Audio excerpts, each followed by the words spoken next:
সকলকে শুভেচ্ছা জানাই। আপনাদের ইনসাফ টিভির পক্ষ থেকে আমি দিলওয়ার ইসলাম। দর্শক, আপনারা সকলেই জানেন 14ই মার্চ গ্রেপ্তার করা হয়েছিল আরাবুল ইসলামকে। সেই ভাঙড়ে আইএসএফ নেতার খুনে তাকে গ্রেপ্তার করা হয়েছিল। এতদিন তল্লাশি চলছিল, কখনই সিবিআই, কখন পুলিশ, কলকাতা লেদার থানা, কখন কলকাতার আশেপাশে থানা রয়েছে আর কি, তদন্ত দর্শক চলছিল। এক একটা কেসে তদন্ত হচ্ছে, আবার তাকে জেল হেফাজতে নেওয়া হচ্ছে, কখনো 7 দিন, কখনো 21 দিন। ইতিমধ্যে আরাবুলের আইনজীবী যে অভিযোগ করলেন, ভিত্তিহীন অভিযোগ, জানি না কতটা ভিত্তি তাদের মধ্যে রয়েছে। আরাবুল সাহেবের আইনজীবী অভিযোগ করছেন যে একের পর এক মামলা থেকে, কেস থেকে যেন আরাবুল সাহেব বাঁচার চেষ্টা করছেন বা তার আইনজীবীরা জামিন পাইয়ে দেওয়ার চেষ্টা করছেন। অপরদিকে নাকি ক্যানিং পূর্বের বিধায়ক শওকত মোল্লা পাল্টা নাকি টোপ দিচ্ছেন, বা পুরনো যেসব কেস রয়েছে সমস্ত কেস রয়েছে। শওকত মোল্লা চাইছে আরাবুল ইসলাম সাহেব না বেরিয়ে আসুক বাহিরে।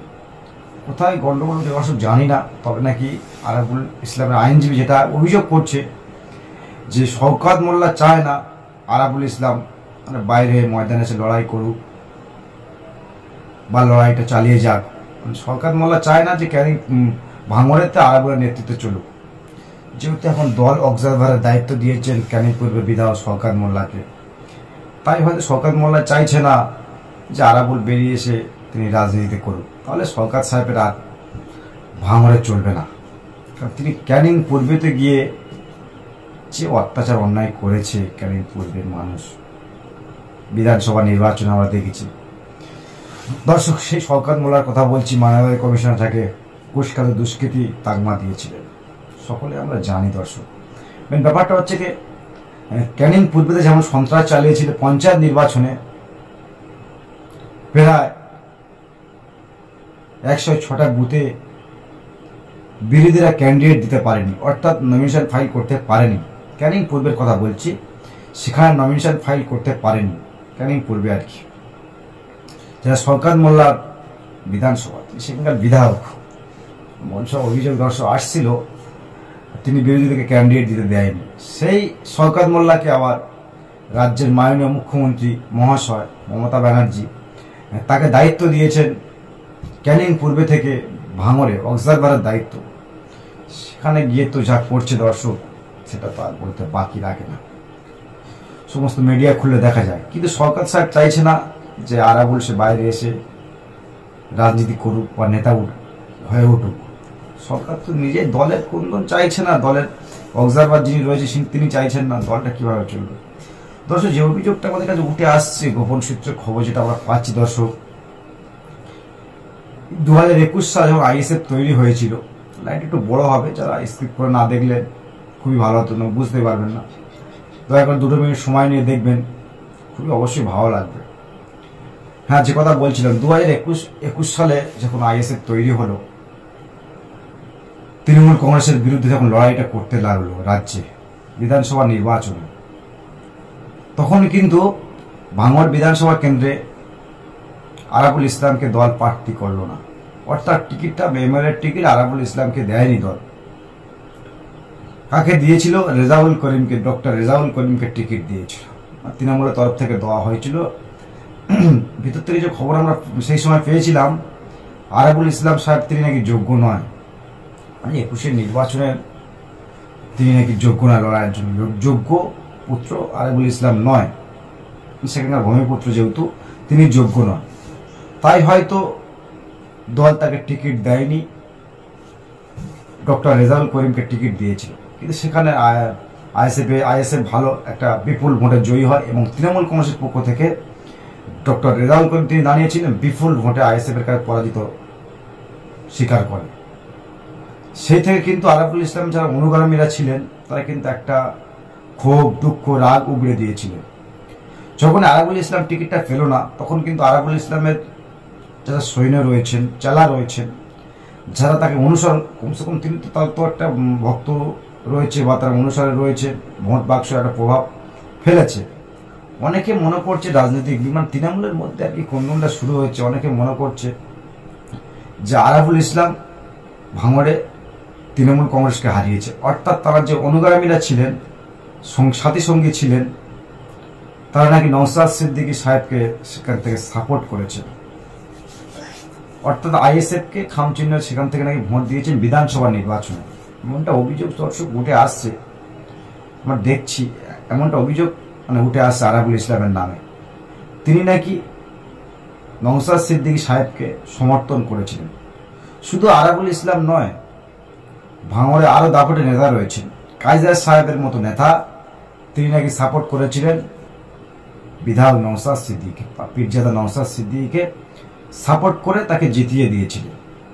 এটাই নাকি এখন শওকত মোল্লা সাহেব দেখতে পাচ্ছেন যে এই নেতারা যদি ভাঙড়ে দায়িত্বশীল হয়ে ওঠে বা দায়িত্ব আবার পুরনো দায়িত্ব ফিরে পায়, সেখান থেকে 2026-এ কোনো মতে বিধানসভা নির্বাচনে তৃণমূল কংগ্রেস জিততে পারবে না। কিন্তু রাজ্যের মাননীয় মুখ্যমন্ত্রী টার্গেট ভাঙড়টা আমার চাই, তাতে যদি 10টা লাশ পড়বে, 10টা ঘর ভাঙবে, ঘর জ্বলবে। 2021 সালে আমরা দেখেছিলাম ভোট পরিপ্রেক্ষিতে যে অশান্তি হয়েছিল, এই রমজান মাস চলছিল সেই সময়টায়, ইফতার করার জন্য বাড়িতে আসতে পারছিল না, এমনকি টিউবওয়েল ভেঙে দেওয়া হয়েছিল, তৃণমূল কংগ্রেসের পক্ষ থেকে নাকি ভেঙে দেওয়া হয়েছিল। কতটা সত্য রয়েছে, সত্যতা জানি না। আইএসএফ কর্মীরা তারা অভিযোগ করেছিলেন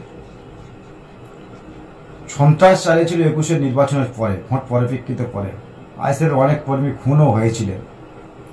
সম্পূর্ণটা নাকি শওকত মোল্লার চেলা রয়েছেন। একজন ধরাও পড়েছিল ভোট পরিপ্রেক্ষিতে হিংসা হয়েছিল জীবনতলা ক্যানিংয়ে, সেখান থেকে জীবনতলা থেকে ক্যানিং গাড়ি নিয়ে জীবনতলা থেকে ভাঙড়ে গিয়েছিল, লোক নাকি শওকত মোল্লা সাহেব পাঠিয়েছিলেন।